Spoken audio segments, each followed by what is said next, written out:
ഇന്നുണ്ടല്ലോ എൻ്റെ സർട്ടിഫിക്കറ്റിൻ്റെ ആവശ്യത്തിന് വേണ്ടിയിട്ട് ഞങ്ങളൊന്ന് കണ്ണൂർ വരെ പോയതായിരുന്നു. എൻ്റെ അനിയത്തിയുണ്ട് കൂടെ. ഞാൻ ആബേലിനെയും കൊണ്ട് ആദ്യമാണ് ഇത്ര ദൂരത്തിൽ ഒറ്റയ്ക്ക് വരുന്നത്, അതും ബസ്സിന്.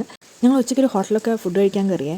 ഇങ്ങോട്ട് പോകുന്നപ്പം ഇവന് വലിയ പ്രശ്നം ഉണ്ടായിരുന്നില്ല. അപ്പം എൻ്റെ അനിയത്തിനോട് പറഞ്ഞു, ചേച്ചി ഇവനെന്നെ ഇങ്ങനെ സൈലൻ്റ് ആയിട്ടിരിക്കുന്നത്, ഒട്ടും ഉഷാറില്ലല്ലോ എന്നൊക്കെ. ആ ഒരു ഉഷാറ് കുറവ് ഈ ഹോട്ടലിൽ കയറിയതോടെ തീർന്നേ. അവൻ ഫുഡൊക്കെ കഴിഞ്ഞ് ഉഷാറായി, പക്ഷെ എന്നെ തീറ്റുന്നുണ്ടായിരുന്നില്ല. എൻ്റെ കഷ്ടപ്പാട് കണ്ടിട്ടായിരിക്കണം അവിടെ ഉള്ളവർ ഇവനൊരു ചെയറൊക്കെ കൊണ്ട് കൊടുത്തേ. ആ ചെയറിൽ ഇരുന്നാലൊന്നും അടങ്ങിയിരിക്കണ്ടേ. അവിടെ ഇരുന്നിട്ട് എല്ലാവരെയും ഒച്ച ഉണ്ടാക്കി വിളിക്കുന്നു, അവരോട് വർത്തമാനം പറയുന്നു. ഭയങ്കര ഹാപ്പിയായിരുന്നു. എന്നെ ചെയ്യേണ്ടതെന്ന് അറിയാൻ പാടില്ലാത്തൊരവസ്ഥ. കുറച്ച് നരമുടിയൊക്കെ വന്നവർ പിന്നെ അച്ചാച്ചന്മാരാണ്. പിന്നെ അവരെ അങ്ങ് വിളിക്കുന്നു, ടാറ്റ കൊടുക്കുന്നു. ഈ സെർവ് ചെയ്യാൻ വരുന്നവരുടെ കൂട്ടത്തിൽ ഷർട്ടെ പിടിച്ചങ്ങ് പോയേക്കുമായിരുന്നു.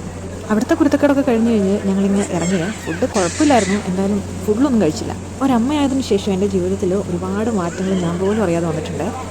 എല്ലാ അമ്മമാരും ഈ ഒരു സമയമാകുമ്പം കുറച്ച് സ്ട്രഗിളിങ്ങിലൂടെ ഒക്കെ കടന്നു പോയിക്കൊണ്ടിരിക്കുകയായിരിക്കും. ഒരു 5-6 പിള്ളേരൊക്കെ ഉള്ളവർ ഉറപ്പായിട്ടും നല്ല സ്ട്രഗിളിങ്ങിലൂടെ കടന്നു പോയിട്ടുണ്ടാവും. പക്ഷെ ഇതൊക്കെ ആദ്യമായിട്ട് എക്സ്പീരിയൻസ് ചെയ്യുമ്പം അത് ഇച്ചിരി സ്പെഷ്യൽ അല്ലേ.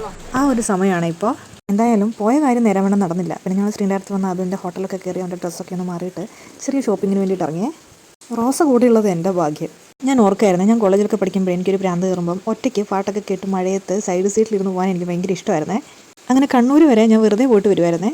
ബസ്സിലൊക്കെ അറിയാവുന്നവരുണ്ടെങ്കിൽ ഈ കൊച്ചിത് എവിടെ പോകാമെന്നൊക്കെ ചിന്തിക്കൂലേ. പക്ഷെ ഞാൻ അങ്ങനെയുള്ള കാര്യങ്ങളെക്കുറിച്ച് ഒട്ടും ബോധേടല്ലായിരുന്നു. എൻ്റെ ഇങ്ങനത്തെ കുഞ്ഞു കുഞ്ഞു സന്തോഷങ്ങൾ ഞാൻ ആരെയും മൈൻഡ് ആക്കാതെ ചെയ്യുമായിരുന്നേ. അങ്ങനെയുള്ള കുറേ പഴയ കാര്യങ്ങളൊക്കെ അവിടെ ഇരുന്നപ്പോൾ ഞാൻ ഇങ്ങനെ ഓർക്കുമായിരുന്നേ. പിന്നെ ഞങ്ങൾ തിരിച്ച് ഹോട്ടലിൽ ചെന്ന് അവൻ്റെ പേരപ്പച്ചൻ്റെയും വല്യമ്മയുടെ ഒക്കെ കൂടെ തിരിച്ച് വീട്ടിലേക്ക് പോന്നു.